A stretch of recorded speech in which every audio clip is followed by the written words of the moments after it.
Over here at LifeFood Long Island, coming to you live at 5.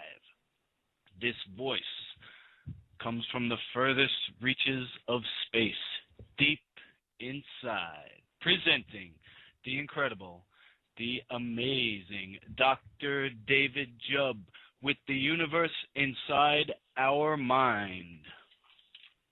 Dr. Jubb, it's so wonderful to be here with you. If you're listening, I'd love to welcome you to this program. Dr. Jubb. Thanks so much, mate. It's so amazing to be with everyone today. We've been talking a bit about eye awareness, and we've been talking a bit about the Native American Toltec tradition, and we've been connecting the dots and connecting society together quite a bit, and common thread of consciousness that's being seeded in Machu Picchu and in the Himalayas and in lots of places in Africa, of course, and in America. But anyway, it is so amazing, you know, that in colloidal biology, how's the sound, by the way? Is the sound good? Excellent. Yeah, I'm glad. Because special significance sort of in our approach is to apply whole brain functioning principles, which are preferred patterns of being able to sort information that allow us to live more in the whole of ourselves, which we can talk a bit about. But then also we're applying Jubb cell rejuvenation and life food nutrition, and that it behooves people to really have a better understanding of what life food nutrition is. But in colloidal biology, which is a brand new insight into biology where the cell is not the original building block at all of our body, we have special significance that's placed on the vagal enteric nervous system. And this vagal enteric nervous system has a break on both the sympathetic and the parasympathetic nervous system and governs both the sympathetic and the parasympathetic nervous system. And this is sort of like a brain-gut sort of a connection. And this vagal enteric nervous system is responsible for a whole range of conditions. And, of course, the sympathetic, which stimulates, and the parasympathetic, which relaxes, which is like a nerve response, really defines quite a diverse range of biological functioning in our body, including the management of acidosis and alkalosis, and involving an electrical sort of enzymatic feedback loop, Lukey. And as one part sort of changes, Lukey, it impacts all the other parts. In first, a sympathetic sort of, or a stimulated sort of response occurs, and then a relaxed consecutive sort of relay phase of a parasympathetic response occurs. And our body has a natural phase of healing itself, which it has a controlled fermentation of itself. Which may be interesting to people and new, but not in colloidal biology. But actually, our body involves the process of fermentation and controlledness, and the hypothalamus regulates the controlledness of fermentation that occurs in the body. But tissue that becomes acidic goes through a process of fermentation to assist to help clear away toxin and things. But in our world, where people are being given chemicals and poisons, a lot of those poisons are poisonous sulfamide and poisonous glycophosphate, sort of antibiotic and antiviral sort of chemicalizing and blocking both oxidation and fermentation. For instance, when you use tannins from trees, you can cure a skin, and you can tan that skin, which that's a shame, of course, because people shouldn't be tanning skins, and they shouldn't have tanned skins in their home either. Like, that's just the skin of a dead animal, which that's horrific, you know. But that's another matter. But anyway, these chemicals cure, and that's where the word cure comes from. It means to pickle, and the word cure is a very dirty, disgusting, filthy word, and people should really flee the scene if anybody's using the word cure, because it does come from chemicalizing, and it does mean that someone is probably referring to knowledge that's come down the pike from someone who has been involved in chemicalizing, which is the word cure. So the word cure is a dirty, disgusting, filthy word, and doesn't replace the word healing at all, you see. No. But anyway, these poisons, as we've been talking about, that's in bread, like the bromideed bleached flour that's in pizza, which is a very serious drug and a poisonous compound, and probably would be better for people to do cocaine, honest to God, than be just chowing down on pizza, thinking that is just a lovely food for children.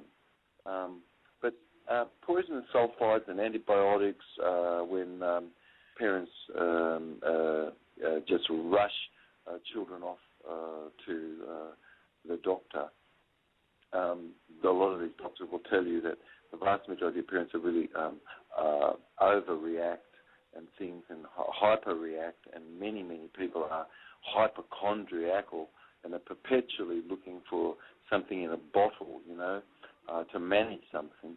But and then of course it's an extreme superstition that the native looks at Wasichu, or everybody who's a foreigner, you know, they call them Wasichu, and it's very strange to them to see Wasichu go to a cabinet to get something, because that's not medicine, because the word medicine in the native tradition really is the same word for intention.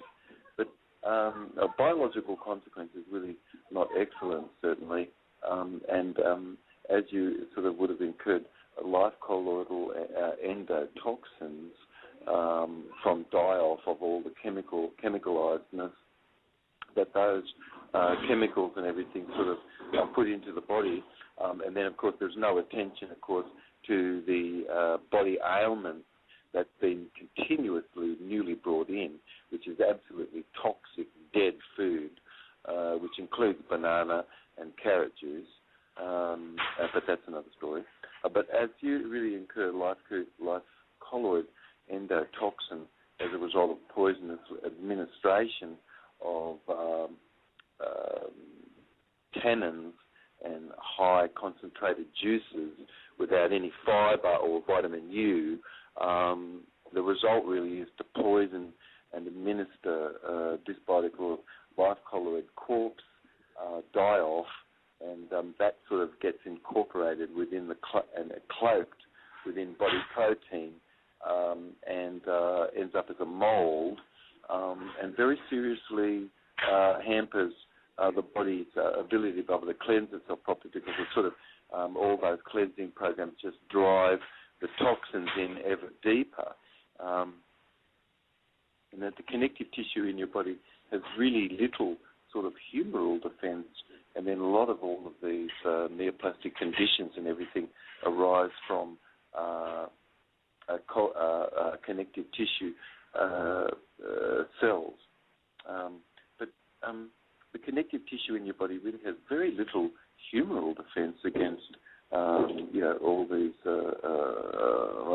tissue breaking down into mold, and doesn't really have a good cell-mediated immunity much at all, and relies a lot on the acid-alkaline balance being kept perfect and having proper weak organic acid and alkaline element and in bicarbonates released from the pancreas and the liver is sort of very important in this process.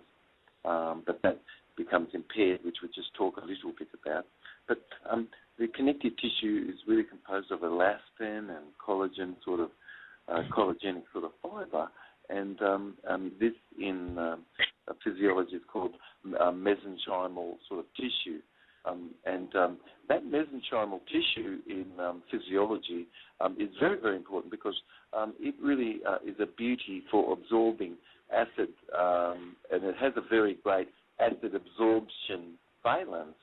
And that's very helpful because in the inflammatory process, that creates a great inflammatory fitness, which over the consumption of dead food and carbonated beverages and fried sticky fingers and sandwiches and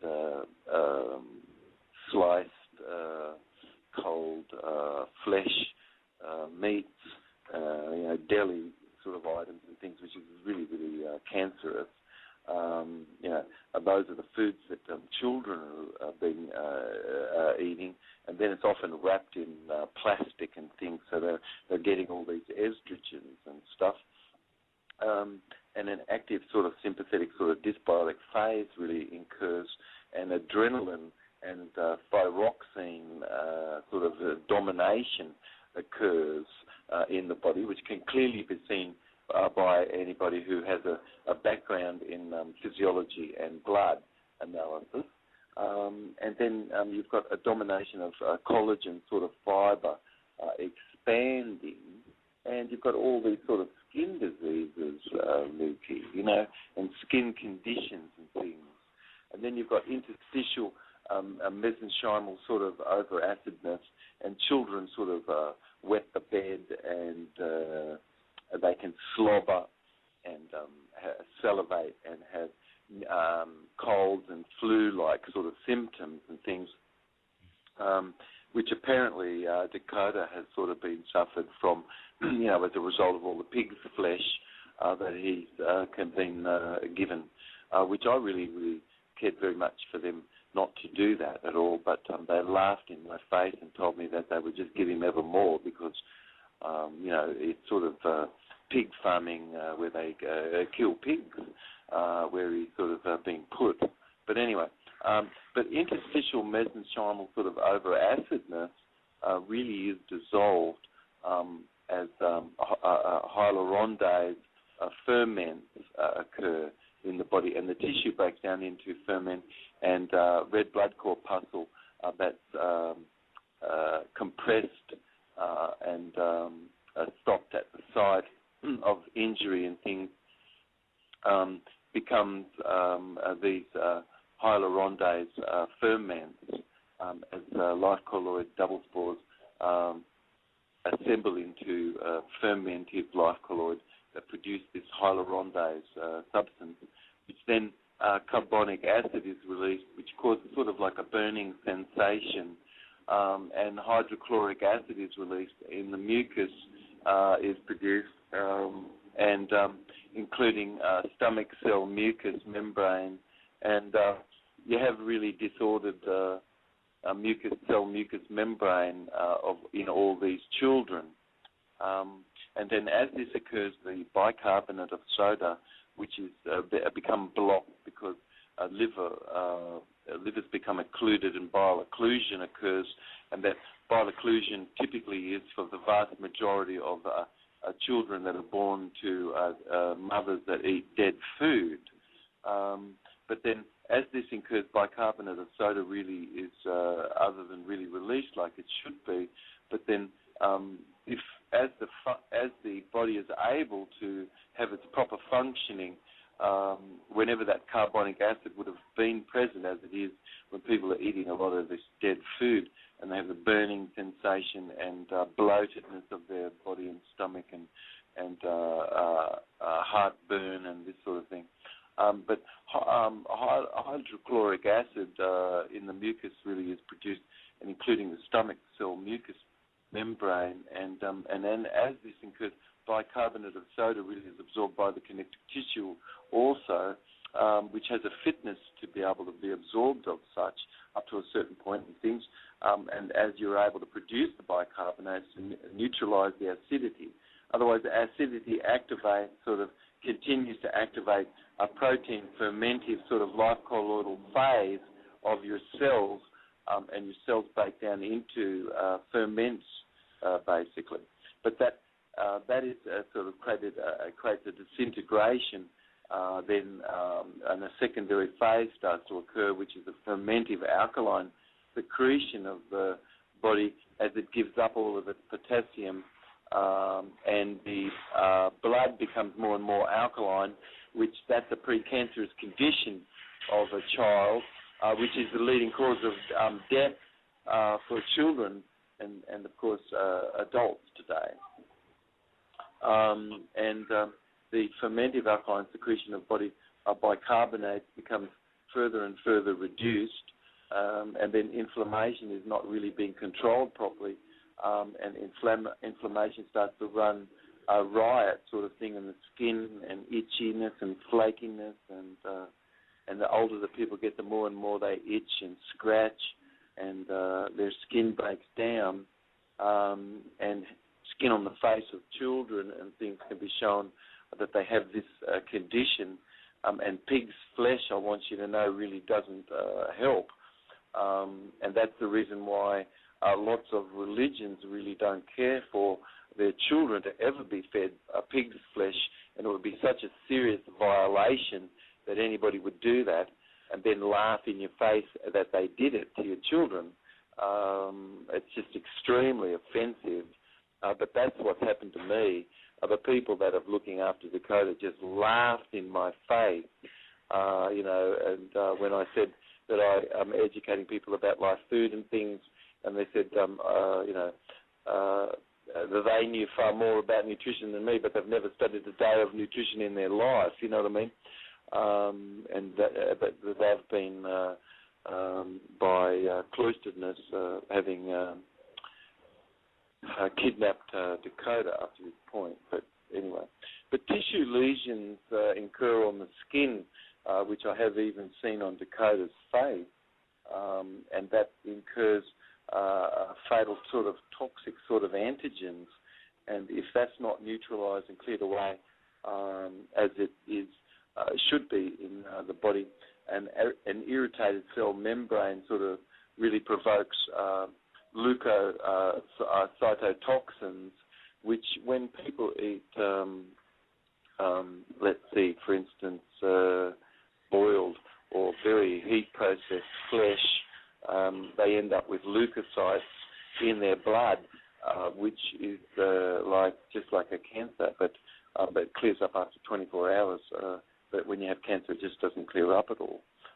But then irritated cell membrane provokes sort of leukocytosis and leukocytoxins, and leukocytes enter into the digestive tract, and then a white cataract mucus discharge is excreted from all the orifices and things, and people end up with sort of ear and toe jam, and dying cells off their feet slough off continuously and break down into bacteria, and children and people get ringworm and that.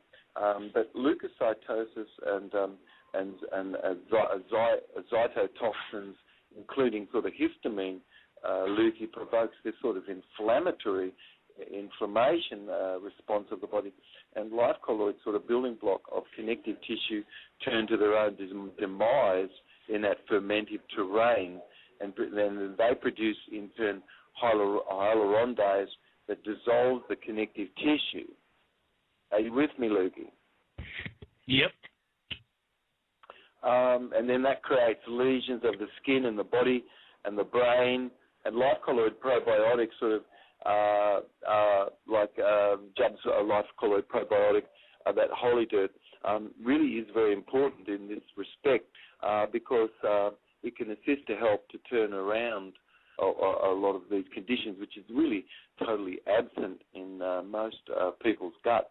But life colloid double spore building block make up all life, and those building blocks kind of pleomorph back into dysbiotic life colloid in the terrain, and that allowed an expression of that, and chemicalizing, and the word curing, which is really a dirty word, of course, is chemicalizing, and that it stops the natural process, you see, and then these synthetics and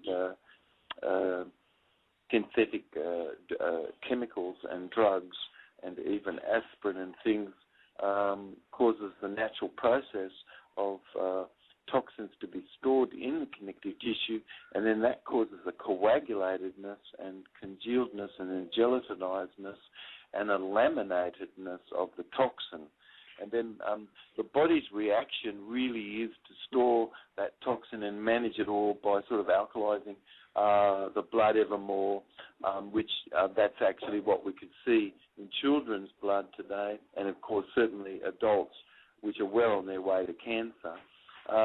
But alkalizing that incurs, and then a parasympathetic activity, which is like a loss of energy, lethargy, and fits of crying spells, and depression, and loss of actual brain function and cognitive processing that occurs to children, and then a loss of IQ and everything.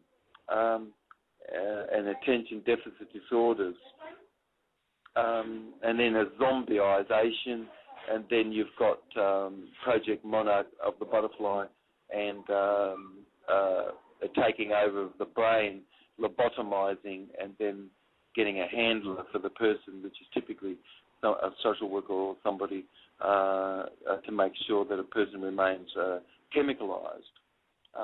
And so that they could do that to boys, they really do it quickly, because that they could zombieize the boys, they're better soldiers, and the TV games that become excited to watch, and the games that the kids bring to school are extremely attractive, and then they're just interested in watching how to kill a bear or something, on TV. Or kill another man on TV. But a drug as a poison really chemicalized really is being put on the table of people, and then also in packeted foods and things. And those packeted foods, which really have all these drugs and poisons to cause it to have a long shelf life and be not able to be even broken down at all, puts a sediment like a cement into the body nicely, and that causes death eventually. But suppressed symptoms of the disease is what modern medicine is about, and as they can do what they can to suppress the symptom of the disease, they drive it further deeper and create ever more quicker death overall. But if you could have a little bit of relief because you won't have a headache, but then it causes bleeding from your rectum, which is apparently acceptable in moderation or something, just for the moment you relieve a headache, this sort of thinking is very problematic. But regressive vicaration really becomes then reactive, as a new disease, Luke, you see. And celiac disease that we've been talking about and bile occlusion really just sort of is a masked by another disease down the pike. which is exciting and very sexy for people to treat. And then, it just keeps them coming to you over and over again. People are just taking money from the unsuspected person. But then the excretion sort of has a reactive deposition, sort of impregnation and degeneration, and then that really leads to neoplastic condition and ulcerative conditions of the skin, cirrhotic, psoriasis, sebaceous glands ending up as pimples, and then just a rotting and degeneration from inside, halitosis, and just foul smelling stools and stinking feet. Yeah. But anyway, over 1,000 sort of life colloids sort of have been studied, and they do have a beautiful probiotic sort of effect, and that is absolutely what's missing, in people's diets. And if they're just given pig's flesh, but then they're not given anything else to help manage things, that could guarantee a quicker, shorter life. And that's the reason why a lot of religions really forbid people to ever eat any pig's flesh at all, you see. But why is it that religions are really very seriously concerned if anybody ever fed their child pig's flesh? But an enormous array of vital disease fighting element would ordinarily be present, but if it's just taken up by the poisonous compounds that's released by consuming the flesh of a dead pig, that really doesn't help at all, But pig's flesh consumption does provoke very, very serious symptoms of disease, Lukey, including very alarmingly large cholesterol radical molecule in the blood and large pools of such. And it does change the low-density lipoprotein to be dangerous and reduces high-density lipoprotein. And that does set the stage for diabetes, heart disease, and obesity. And that Dakota really, at the age of 7, in the few years that he's been fed by these people, he's really become obese. And then, of course, everyone in the family there is extremely obese, you see. And then the pig's flesh consumption, and that I wonder if there is a pig farmer out there that's not fat. They should really do what they can to connect with us, perhaps, or is not pot-bellied in older age and spindled and flaky skin and and that sort of thing. But pig's flesh consumption certainly does dampen the IQ, and then people can't even get their way out of a wet paper bag, But that's another story. But anyway, pig's flesh consumption, really is what I've sort of really done what I can to cause people to avoid certainly all the soggy cardboard foods which bloat and cause hair loss, does provoke very serious symptoms of disease, including alarmingly large cholesterol molecules in the blood, extremely high cholesterol that is present in all neoplastic conditions and pre-neoplastic conditions, and then milk consumption with its insulin growth factors is just sort of a nice like catalyst.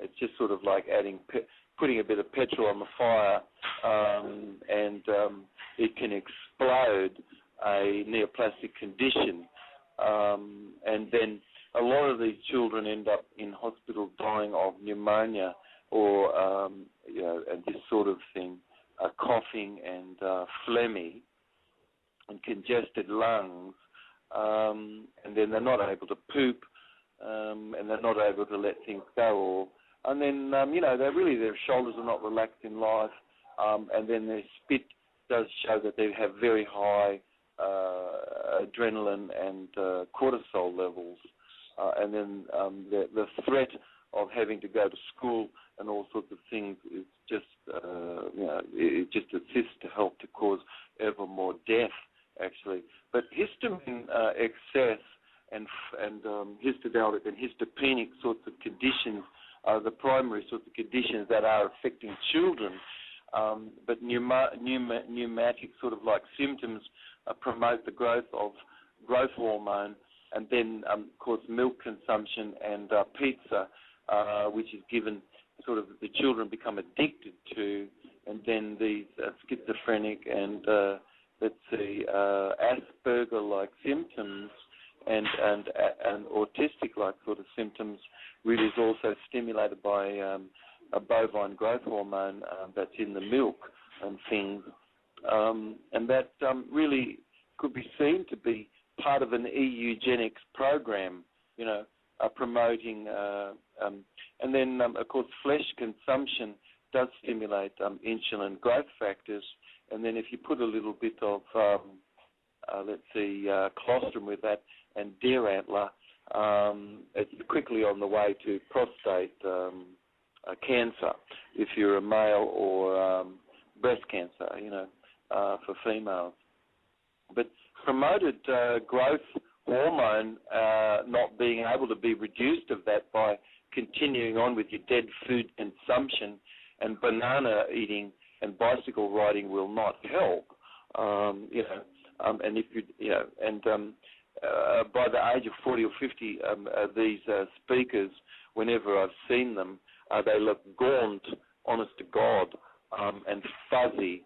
And whenever I've seen them, they kind of weren't able to focus on me, and that was a bit of a problem. I thought it was as if all of a sudden there was a serious dissociatedness evermore.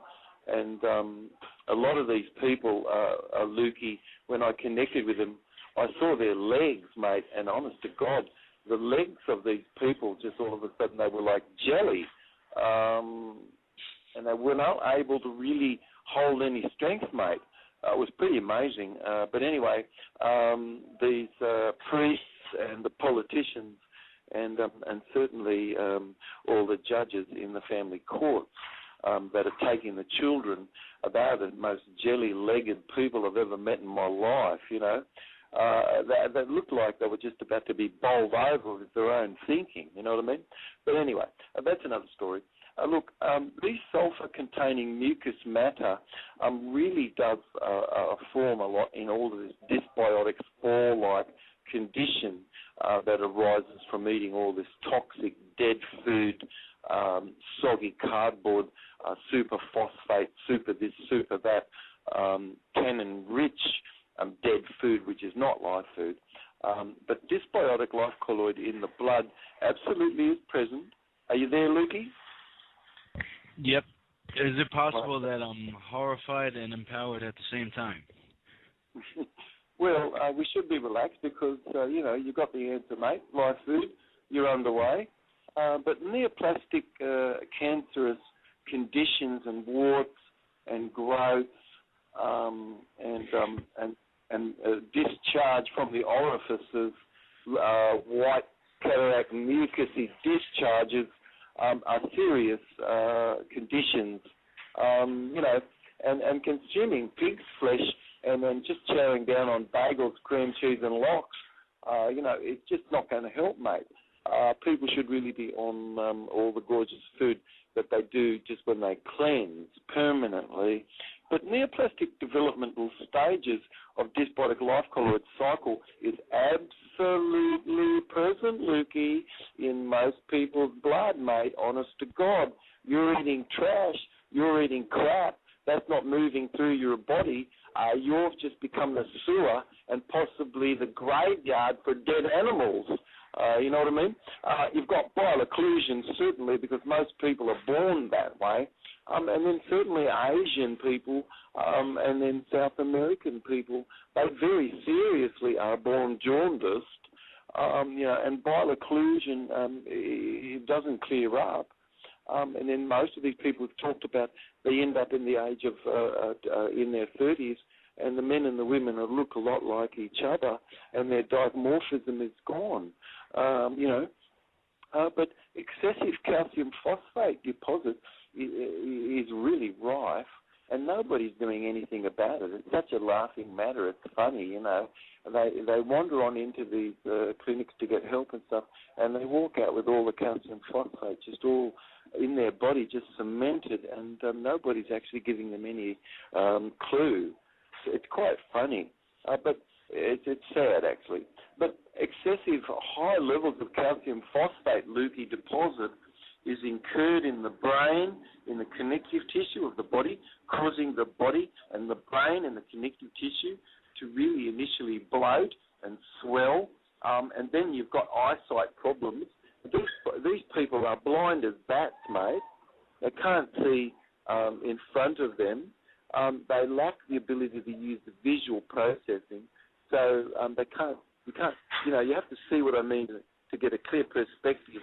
And a lot of these people are stuck in their feelings, feeling, going, getting, having, and doing, and then just having a little bit of auditory sound, words to admit, to explain.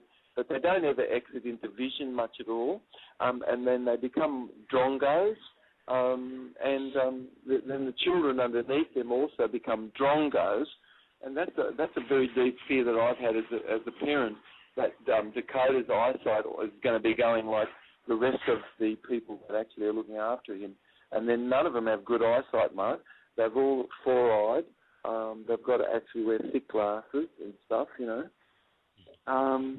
And they become very thick-setted and belligerent, and they lose their eyesight, and they lose their hearing, and they stop sort of listening, sort of thing. You know, it's a shame. But then edema continues on, and then the slow process of the slow, painful death of their ancestors sets in. And slow loss of dehydration of water from the cells of the body, baldness and wrinkledness of the skin and things, and slow witheredness away. But that's really, really occurring to children.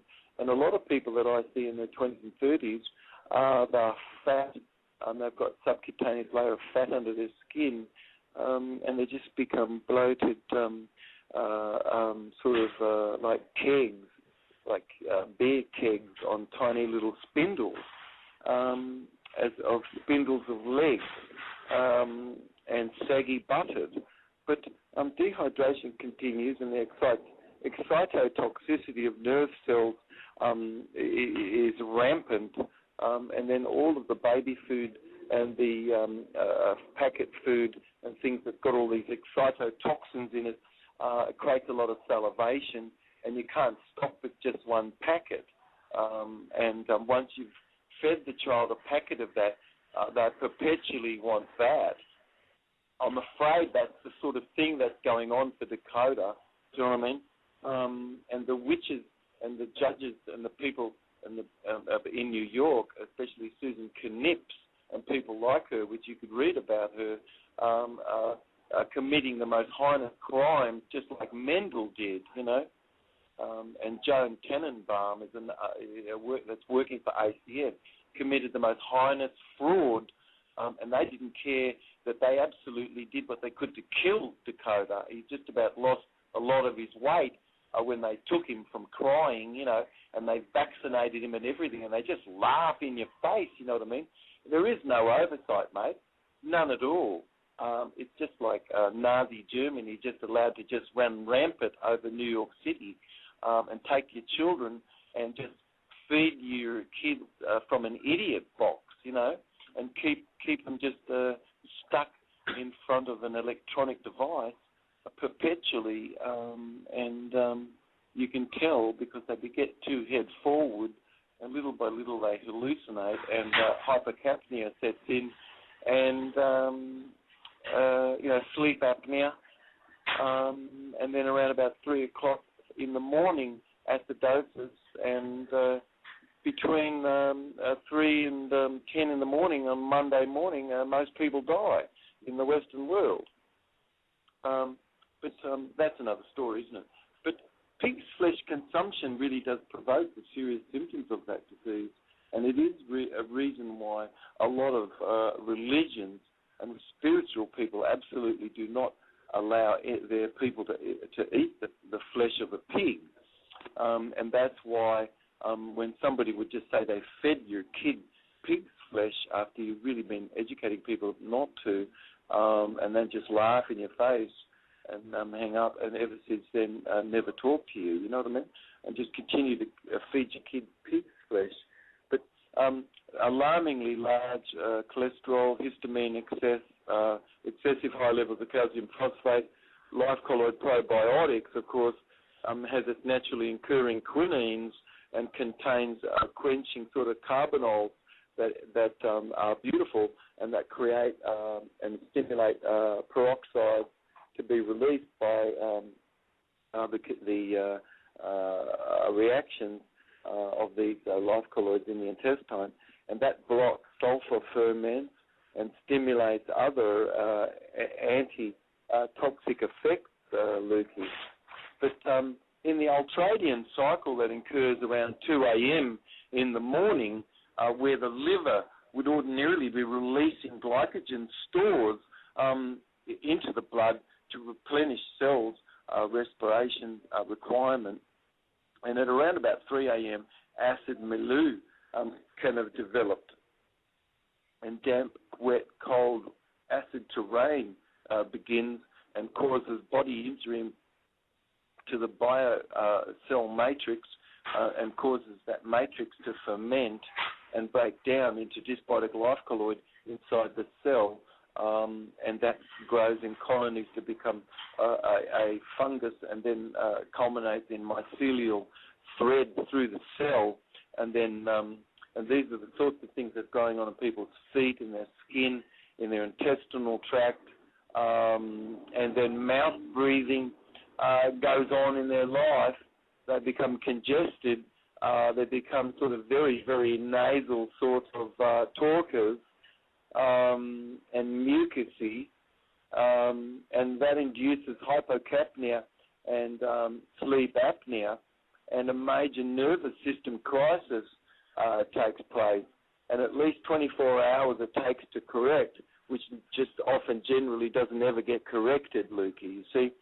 But quasar light, from a quasar burst of a star as it goes quasar, it's faster than 300,000 kilometers per second, and that the universe really exists inside a universe and inside ourselves, and even inside a corpuscle, and a universe of degrees of luminosity, where our cosmos could easily be similar to an erythrocyte or a red blood corpuscle, and only be more sort of egg-shaped rather than sort of in its disc-like shape.